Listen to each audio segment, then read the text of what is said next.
Hello all.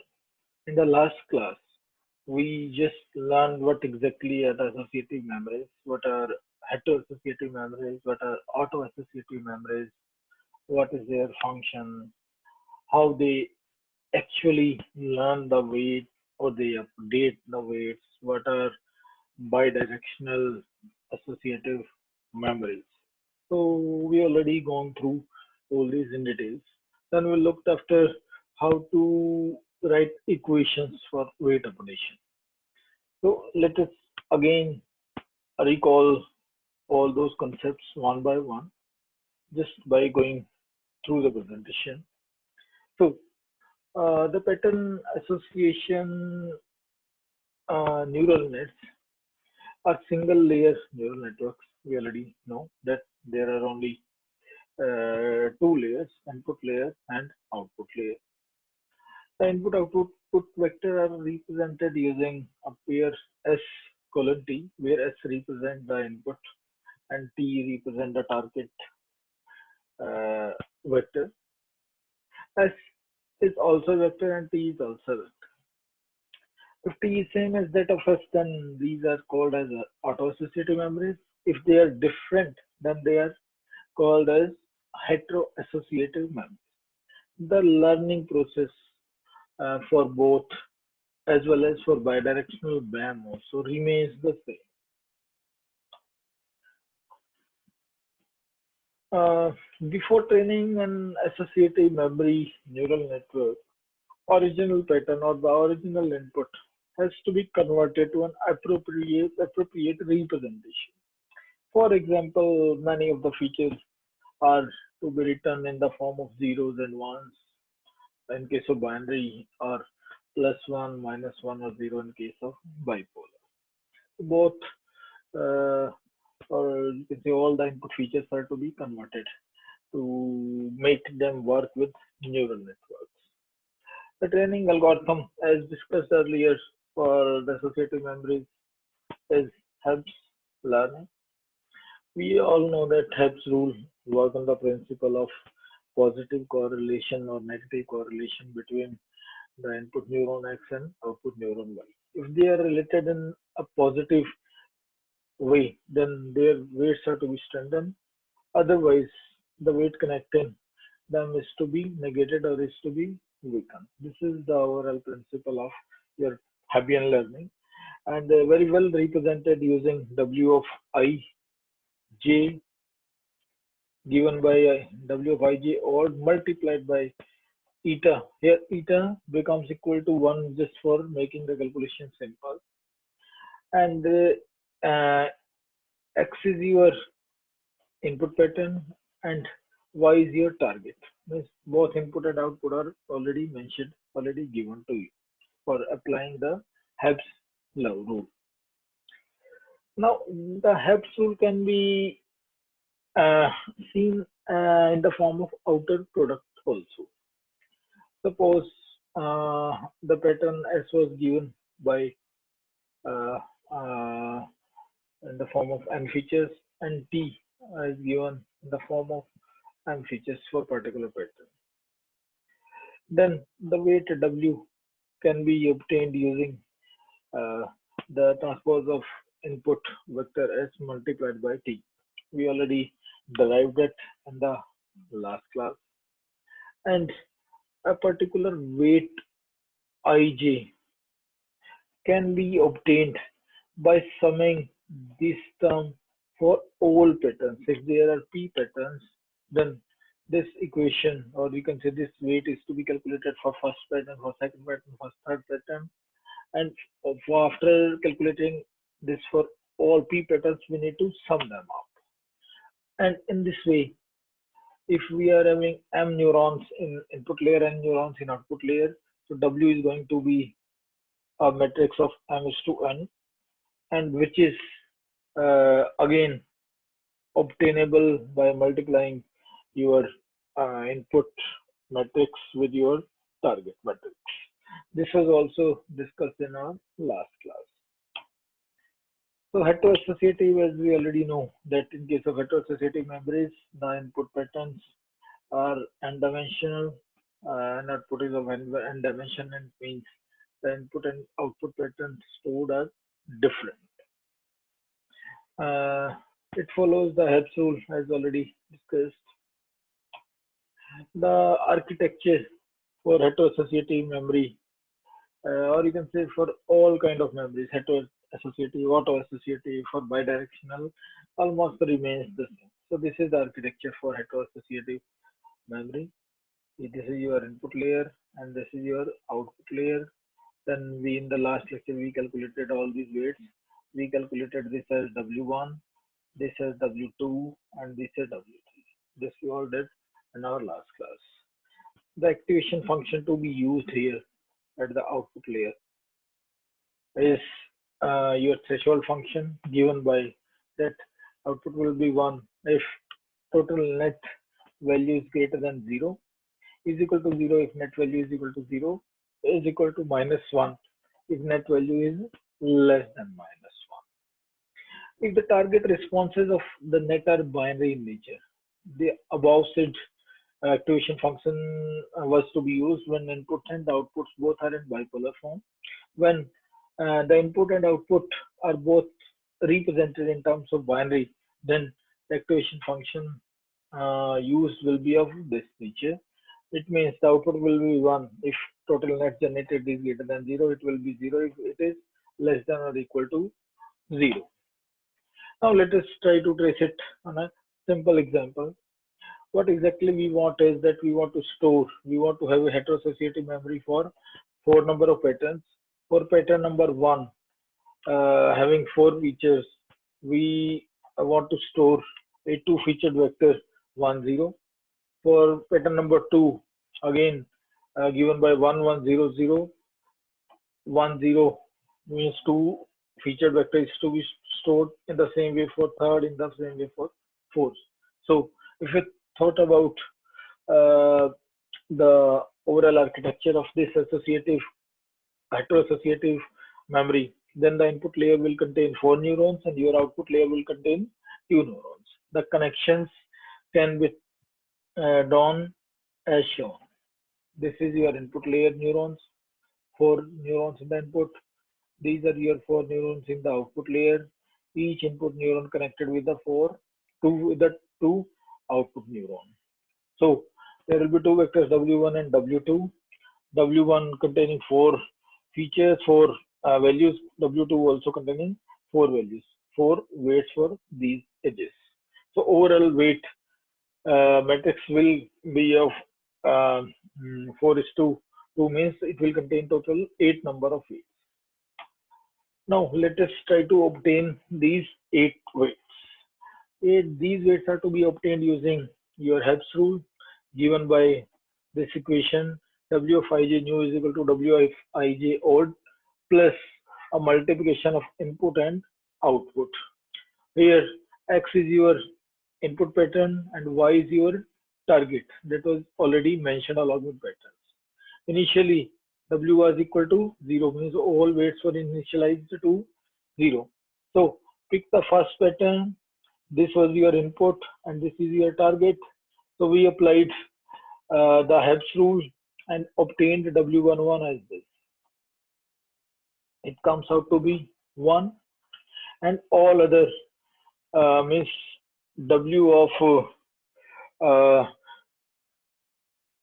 1 1, we already obtained. W of 2 1, W of 3 1, W of 4 1 are again going to be equal to 0 because the values, these are all 0. You can just try it by yourself also.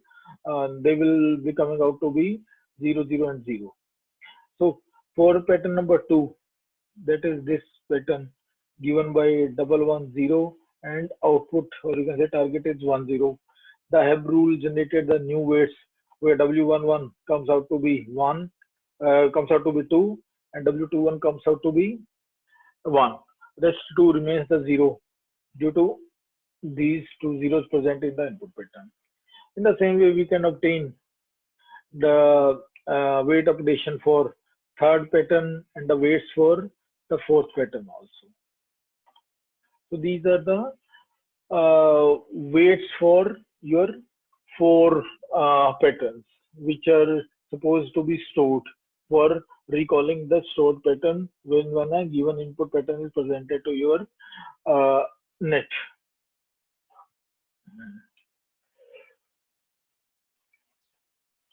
After obtaining the new weights, we have to add all the weights obtained from for all the four patterns. And after this addition, the eight weights comes out to be row number 1 2 0, row number 2 1 0, row number 3 0 1, row number 4 0 1. Means these are the weights connected uh, with the first neuron, and these are the weights connected to the second neuron. These are the weights connected to the second. Now, all this work can also be done in a short way. That was using your outer product rule. How it is applied is that pick up the first pattern, pick up its target, and multiply them both. We obtain this as a resultant matrix. Now pick up the second pattern, pick up its target, multiply them both, and we'll get this matrix. Then do the same for your third pattern, that is this one as input, this one as target, obtain this, and for the next pattern again repeat the same thing and obtain this. Now add this fourth matrix, this third matrix, this second matrix, and this first matrix. Means all these P matrix, where P is the number of patterns available to be trained, add these four matrix and obtain the final weight matrix to be used. This is just observe, this is same as that we obtained by updating the weights for individual patterns. Now this further can also be further shortened using the matrix multiplication. Take a matrix S representing the input and take its transpose. Means this is these values are representing your first pattern, these second pattern, these represent third, these represent fourth. As we have taken their transpose, so they become columns, otherwise they were represented using rows. And this is your target matrix. Means target was containing two features each. So this is your target matrix without any transpose or in simple terms. So multiply them both and we will get this final matrix. So we can obtain the final weight matrix using any of these three methods, using individual pattern updation, using outer product rule on a single vector, using outer product rule on the input matrix and your target matrix. So this was all about your hetero-associative memories. Auto-associative memories are also same. The only difference is that the number of neurons in the input and output layer are same, or you can say we want to store the same pattern corresponding to a particular input as that of your input. Next,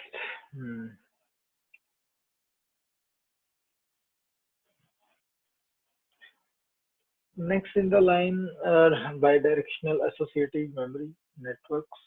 We have already discussed their architecture, means containing two layers. The only difference between auto-associative and these bidirectional memory is that the weights are bidirectional, the edges are bidirectional in the back, while they were unidirectional in case of hetero-associative or auto-associative.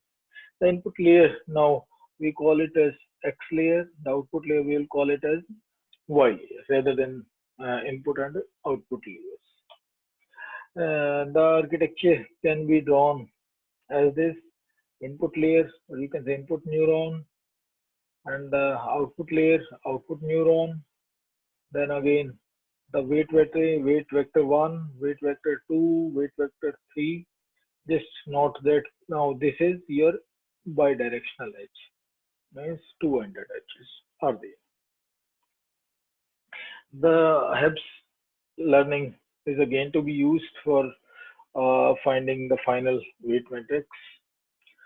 There are two kinds of BAMs available. One is for discrete input output, second one is for continuous. So let us look for the discrete bidirectional associative memories.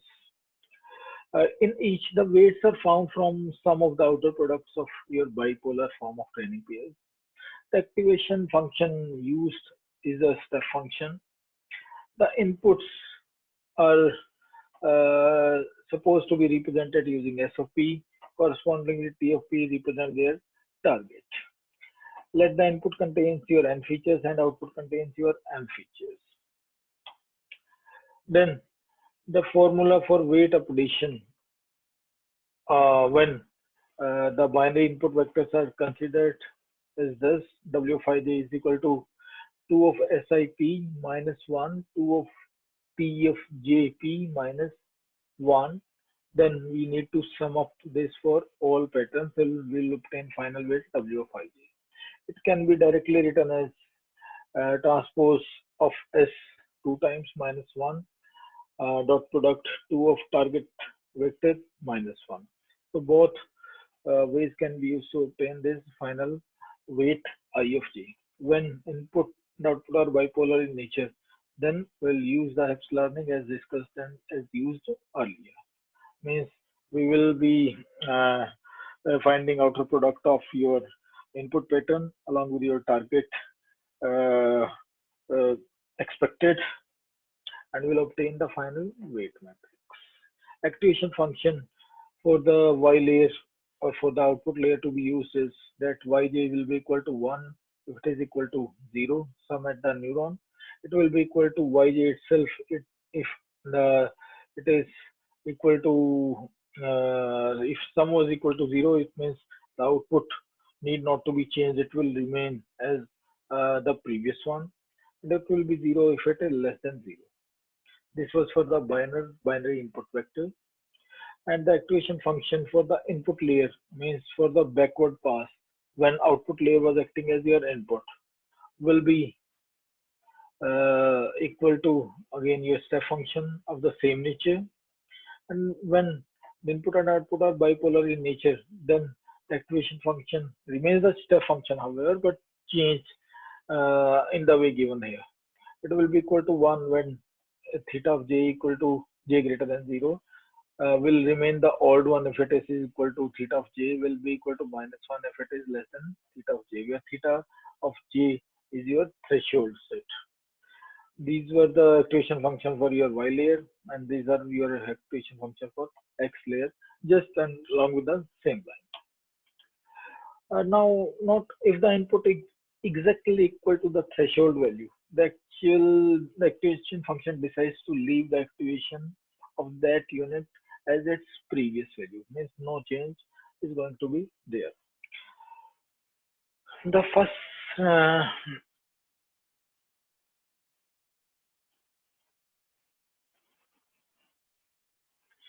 the algorithm used for bidirectional associative memories is that we need to initialize the weights to store a set of p vectors, means again the same way as that of your hetero-associative or auto-associative memories, and it was using Hebs rule for initializing or for finding the weight matrix. Means we have to take transpose of our input and then to take a dot product along with your target patterns, and it will going to generate M is to n dimensional weight matrix, which will be used for recalling or you can say storing the patterns.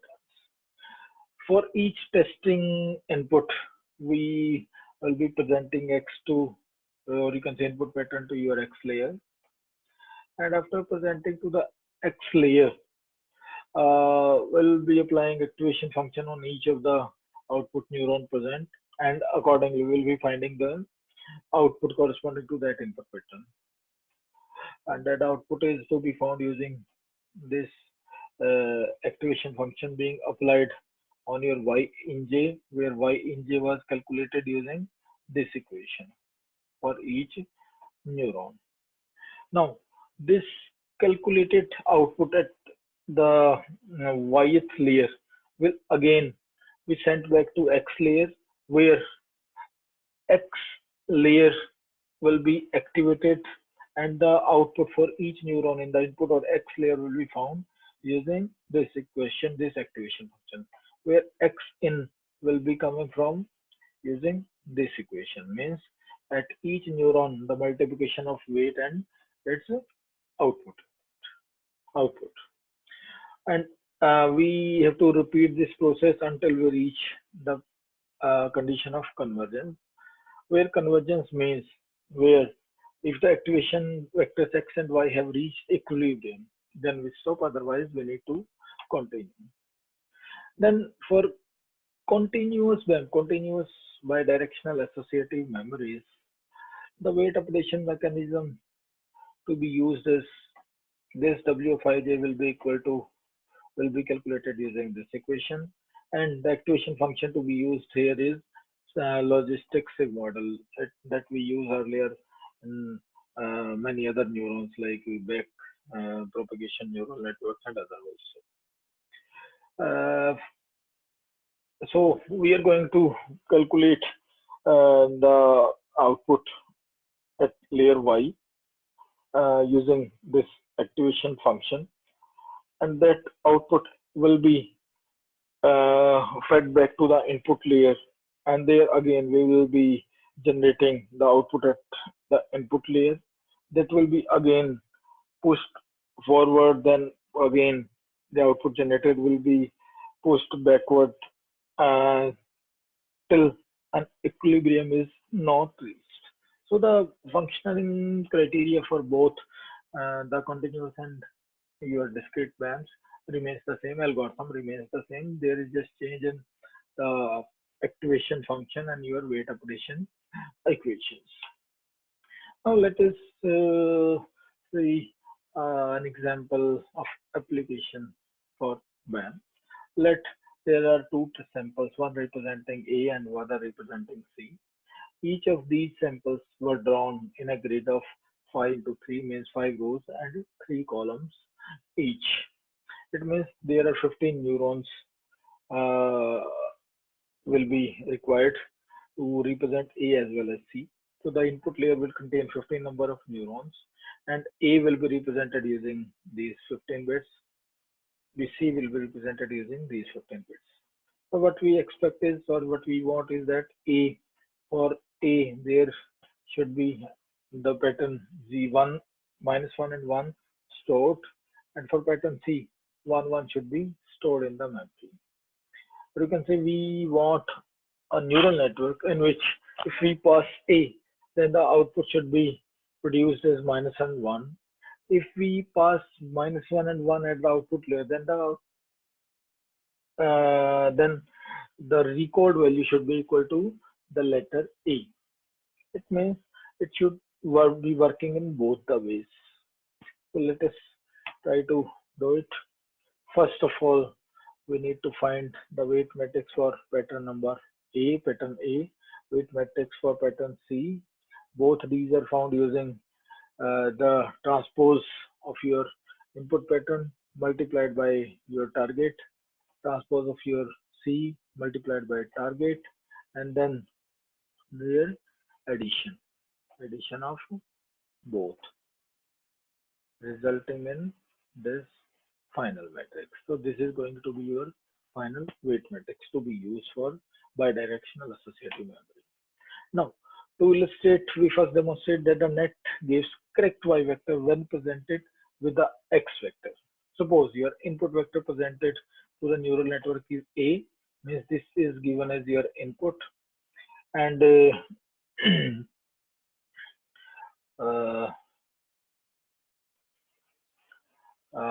it means when we give A as input, means this pattern, when as input is provided, it will be multiplied by your weight matrix, which was given to be equal to this one. Then the output generated by their multiplication is minus 14 and 16. If you apply activation function upon this 14 and this 16, then it will come out to be minus 1 and 1, which was the required output. And for pattern C also, if we uh, put it as input vector multiplied by W, then we obtain 14 and 16. Again, applying application function, we generate, we receive, or we are able to recall the 1 1, which was stored initially for the pattern C. Now let us try to see whether it is working in opposite direction also. Just by giving minus 1, are we able to obtain A, and by giving 1 1 and input at the yth layer, are we having C as output? So if we apply minus and 1 and 1, and along with this W of t will be multiplied. Why WT? Because we are now minus 1 and 1 is being applied at yth layer. So the weights will get reversed. W will become transpose of W. When we multiply these two matrices, we obtain this row matrix, uh, and after applying factorization function to this, we obtain this one. If we try to plot, then it comes out to be pattern number A. In same way, if we apply 1 1, we multiply it by WT, we obtain this as output. And if we try to draw this, then it is going to be C. It means for input we are able to get the output, for output we are able to get the input patterns as well. So it solves our purpose that it is working in both the ways. So this is the overall concept of bidirectional associative memories. Thank you.